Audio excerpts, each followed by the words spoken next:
Mirë, do të flasim më gjërësisht përse përket zgjedhjeve në Maqedoninë e Veriut, drejt për drejt do të kem zotin Florian Nesimi analizë. Zotin Nesimi, të përshëndes. Faleminderit që më më. Zotin Nesimi, fillimisht si ka shkuar procesi deri tani, a janë raportuar incidente, çfarë mund të themi? Shikoni, deri në këto momente nuk është raportuar asnjë incident. Fatmirësisht, megjithse kur ka filluar fushata zgjedhore, e cila filloi diku 2-3 muaj, ndoshta edhe përpara afatit ligjor, edhe filloi disi kjo kampanja parazgjedhore me një retorik pak më të ashpërsuar dhe mos ta quaj tash agresive në thojza, por diçka që nuk e kishim dëgjuar më herët dhe krijoi përshtypja se këtë ditë mund ndoshta të ketë edhe probleme në vendvotime, mirë po fatmirësisht deri në këto momente gjithçka ka shkuar në rregull dhe besoj se edhe kështu do të përfundoj, gjithsesi se shqiptarët e Maqedonisë së Veriut e kanë një kulturë të lartë politike dhe vedije të lartë politike që nuk besoj se do të futen në ndonjë incident apo diçka të tillë. Pra pritet që procesi të jetë i qetë edhe në vijim deri në përfundim, pra në orën 19. Po, patjetër, nuk kam dyshim këto. E qartë. Ndërkohë, sondazhet nxjerrin fituese partitë në pushtet, VMRO, DPMNE në komunat me shumicë maqedonëse. Ndërkohë që raportohet se LSDM-ja po fiton terren. Si e lexoni ju këtë rezultat deri tani? Kështu, te bloku Maqedonas, zgjedhjet e parlamentare të vitit të kaluar, që u mbajtën më 8 maj 2024, VMRO-ja fitoi bindshëm, fitoi diku rreth 430.000 vota, për dallim nga LSDM-ja e cila kishte 150.000.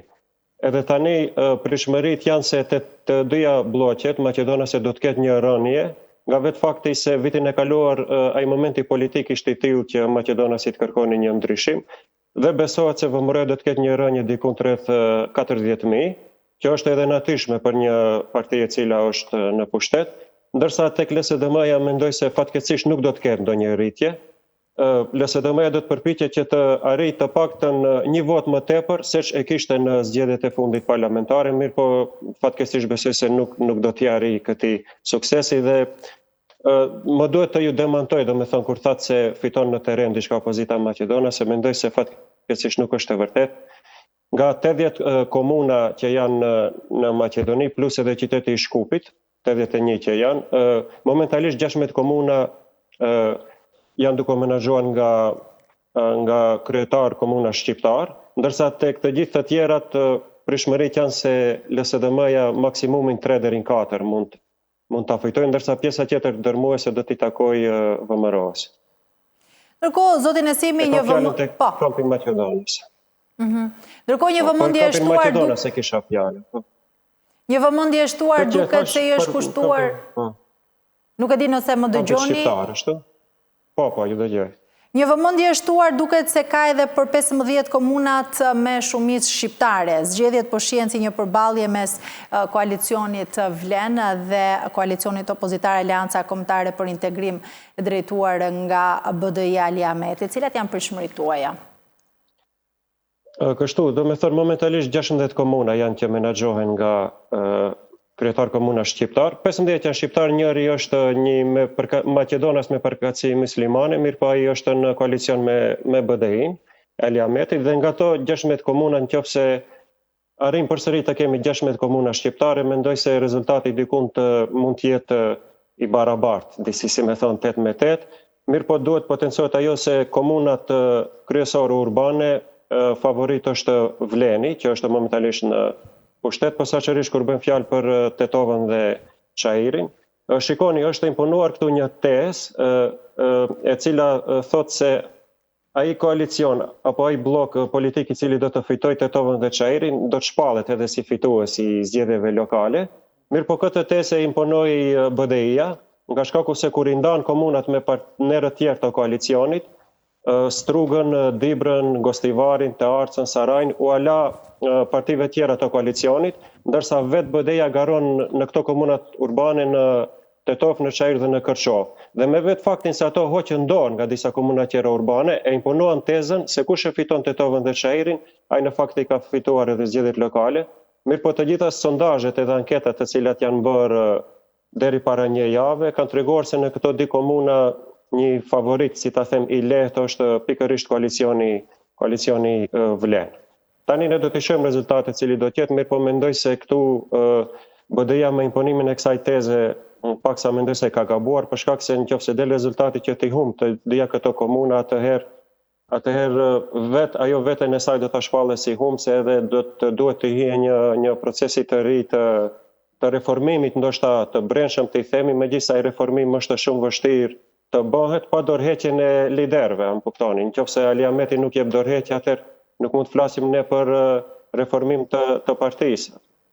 A kupton, diçka si nëse mund të bëjmë ndonjë analogji me atje në Shqipëri, për shembull, megjithëse ndoshta nuk është e hishme të hiq kësaj teme, sepse ju i dini atje punët më mirë, po nëse Sali Berisha nuk jep dorëheqje nga Partia Demokratike, ne nuk mund të flasim për reformim të asaj partie. Në këtë aspekt, mendoj nëse BDI-ja i humb këto dy komuna, atëherë do duhet pastaj si pasojë të kemi kjo humbje do të prodhojë një dorëheqje të Ali Ahmetit nga politika. E qartë. Ndërkohë, a ka komuna ku në garë është më shumë se një kandidat shqiptar?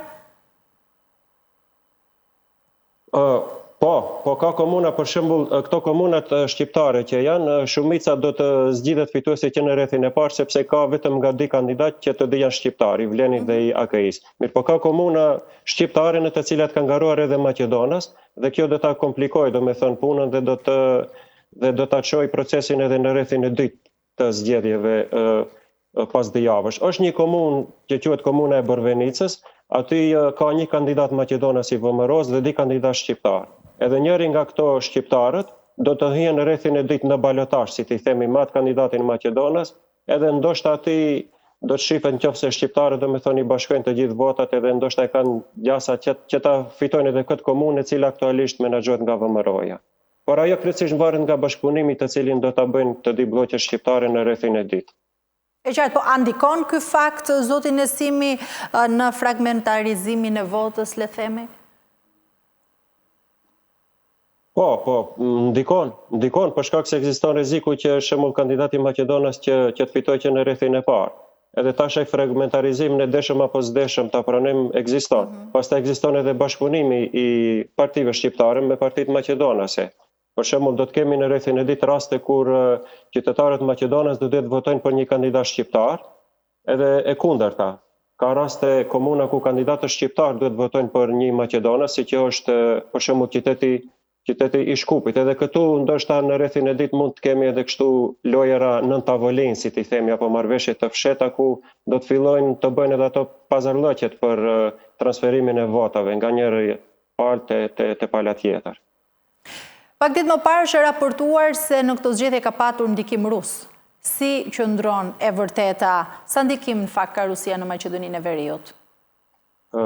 Shiko, tani kur flasim për ndikim të Rusisë, faktikisht mund të themi edhe si ndikimi i Serbisë, më kupton se ndikimi i Serbisë është e njëjtë me atë të Rusisë. Mirë po unë nuk ka diçka e re në këtë aspekt, diçka që edhe nuk ka ndodhur në të kaluarën. Kur flitet zakonisht nga aspekti i Maqedonisë për ndikimin e Serbisë edhe të Rusisë, menjëherë gjëja e parë në të cilën na shkon mendja është Open Ballkani. Më kupton, sepse tani nëse shohim Open Ballkanin nga këndvështrimi i Maqedonisë, le të mos flasim për Shqipërinë dhe për Kosovën. Domethënë nga këndvështrimi i Maqedonisë, edhe qytetarëve shqiptarë, edhe atyre Maqedonas, është se Open Ballkani ishte një tentativë e Serbisë për të futur në kthetrat e saj Maqedoninë, posaçërisht në aspektin ekonomik. Për shkak se nëse i marrim statistikat apo të dhënat e importit dhe eksportit nëpërmjet Maqedonisë dhe Serbisë, dihet se një Open Ballkan në favor të kujt do të shkonte. Këtë e them duke marrë parasysh atë parimin kryesor të Open Ballkanit, i cili e kishte lëvizjen e lirë të mallrave, më kupton. Dhe prandaj unë nuk shoh ndonjë ndikim tjetër. Tani fatmirësisht Maqedonia nuk është më pjesë e Open Ballkanit, në fakt edhe Shqipëria nuk e di. Nuk e di edhe ekziston më ai Open Ballkani. Mirë po, gjithsesi se në të kaluarën, gjatë qeverisjes së kaluar, kemi pasur më shumë ndikim serb, mos e them tash rus, ndikim serb ka pasur me vetë faktin e Open Ballkanit. Pastaj ne kemi për shembull tani Ali Ahmeti është në opozitë, ndërsa Edi Rama e ka quajtur Ali Ahmetin pioner i Open Ballkanit. Dhe tani, kur nuk është ai në pushtet, pse si mund të flasim tash për ndonjë ndikim serb, mirë po ajo që mua më vjen keq, nuk e di pse e gjithë kjo bindje, domethënë e gabuar, ka arritur edhe deri në Kosovë edhe deri në Shqipëri, se ja në Maqedoni tani kemi ndikim serb, u zhdukën të gjitha të drejtat e shqiptarëve që nuk është as pak e vërtet. Nëse BDI-ja thotë se drejtat e shqiptarëve janë zhbërë me këtë qeverisje që ka ardhur ka 1 vjet e 4 muaj që është në pushtet, kjo qeverisje tanishme, nga 23 qershori viti 2024. Edhe tani, nëse BDI-ja thotë se janë zhbërë drejtat e shqiptarëve, ajo bie në konflikt me të gjithë veprimtarinë e saj 22 vjeçare, sepse i bjen se drejtat kombëtare të cilat i paska arritur BDI-ja pas kanë qenë vetëm një kozmetik apo një fasadë e cila rrah brenda natës, më kupton? Sepse sikur të ishin të drejta kombëtare të cilat janë të sankcionuara me ligj dhe me kushtetutë, ato nuk mund të zhbohen brenda natës. A kupton? Por këtu është një problem tjetër të cilin mentaliteti i BDI-s edhe Aliametit nuk mund ta kuptojë. Për shkak se barazia nuk matet me numrin e posteve, nuk matet me numrin e titujve. Barazia nuk matet me përfitimet të cilat ti i ke nga bizneset. Barazia matet me të drejtat kombëtare të cilat janë të sankcionuara me ligj dhe me kushtetutë. Dhe pikërisht kjo është arsyeja që tani BDI-ja kur është në opozitë dhe nuk ka përfitime nga biznese të ndryshme, edhe i duket vetja kurse shqiptarët dhe maqedonasit nuk janë të barabartë, që absolutisht nuk është e vërtetë. Risia e kësaj zgjedhje, në krahasim me zgjedhjet e kaluara, është sepse në këto zgjedhje lokale që përmbahen sot, janë zgjedhjet e para pas 22 vitesh të cilat BDI-n e gjen në opozitë. Është hera e parë që BDI-ja hyn në zgjedhje nga opozita, ndërsa flasim për një periudhë shumë të gjatë, 22 vjeçare, më kupton. Dhe tani nuk do të ketë, për shembull, sot BDI-ja nuk do të mund të privilegjet e institucionit, nuk mund të shfrytëzojë punësimet parazgjedhore që zakonisht i ka shfrytëzuar dhe të cilat kanë qenë arma më e fortë e BDI-s gjatë zgjedhjeve të kaluara. E qartë. Zotin Esimi, së fund me cilat janë përshmërit përsa i takon partisë fituese në këto zgjedhje dhe si mendoni se do të jetë e ardhmja dhe si do të ndikojë në stabilitetin e Maqedonisë së Veriut?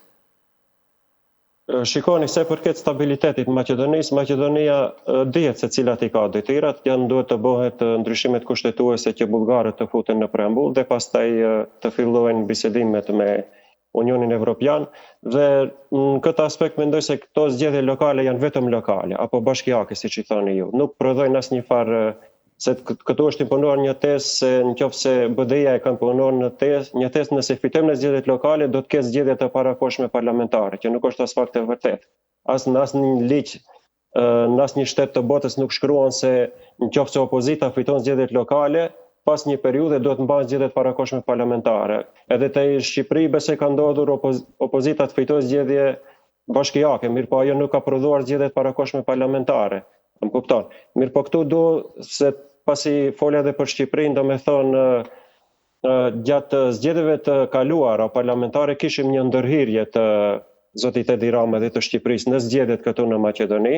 Zgjedhjet vitin e kaluar, zgjedhjet parlamentare u mbajtën më 8 maj të vitit 2024, ndërsa më 2 maj, vetëm 6 ditë para zgjedhjeve, Aliameti e mori çmimin qytetar nderi i Tiranës. Dhe në atë manifestim mori pjesë edhe Edi Rama në Bashkinë e Tiranës edhe mbajti aty një fjalim shumë lavdrues për Aliametin dhe ne nuk e kishim ndryshe si ta interpretojmë këtë përveç se si tentativë Edi Ramës për t'i dhënë poena politik Aliametit. Pastaj ka qenë më një korrik të këtij viti 2025, është mbajtur samiti i liderëve të Ballkanit Perëndimor. Ka ardhur Edi Rama këtu në Maqedoni dhe ka dalur në çashinë e Shkupit, gazetarëve ju ka thënë se unë këtu kam ardhur për bujarin, ndërsa bujari vetëm e kishte shpallur kandidaturën e tij për kryetar të komunës së Shairit. Pastaj do të përmend edhe diçka tjetër. Më 1 tetor të këtij viti, zotërit Aliameti ju nda një çmim doktor honoris causa nga Universiteti Evropian i Tiranës. Dhe gjithë këto çmime dhe gjithë këto gjëra vazhdimisht ndodhin përpara zgjedhjeve në Maqedoni, 10 ditë apo 15 ditë përpara zgjedhjeve dhe gjithmonë domethënë kjo interpretohet si një tentativë e Tiranës zyrtare për t'i ndihmuar BDI-s përpara zgjedhjeve. Kupton, këtë deshta ta potencoj. E qartë. Zotin Esimi, faleminderit që ishin në këto komunikim të drejtë për drejtë. Faleminderit edhe juve për ftesën që më bëhet.